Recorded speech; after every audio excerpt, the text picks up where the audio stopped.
Allahumma ja'alna min ash-shakirin. Assalamu alaikum. Quran Weekly. In ayah number 185, we're now in the second juz, day 2 of Ramadan. I wanted to take one piece of this long ayah, this beautiful ayah about Ramadan that I've talked about extensively on other occasions, but just highlight one thing. Towards the end of the ayah, Allah says, why did I give you these 30 days? And what are some of your goals and objectives? He says, وَلِتُكْمِلُوا الْعِدَّةِ, so you complete the count. So this count is important. Like, it has something to do with your relationship with Allah as a slave and your spiritual development. Finish the count. It's a target. It's a program. And that program, to be successful for you, you need to finish this count. So take the fasting every day seriously, right?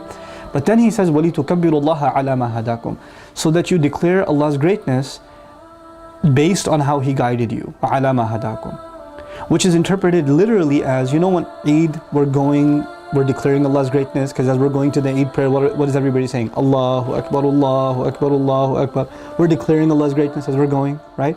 But what's really awesome about this is, it's not limited to the act of Eid when we excel and we do a lot of takbir, we say a lot of Allahu Akbar. Rather, it's actually also something very powerful, that you maintain the recognition that Allah is greater, and the priority of Allah is a greater priority than all the other sins and all the other disobedience you're up to, now that this count of days is over. 30 days is enough for you to establish a habit of obeying Allah and being conscious of Him and watching your eyes and keeping control of your tongue and all of these things.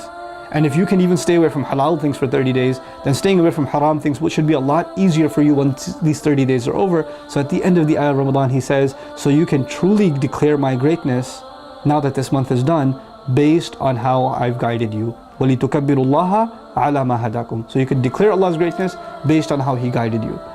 So this is really the fruit of Ramadan is going to be, you know how Allah becomes a big priority in Ramadan? One of its purposes is He remains a priority after Ramadan. Look, it's inside the ayah also. How many khutbahs you hear about how, you know, Ramadan's over, but don't forget Allah. Allah Himself said it.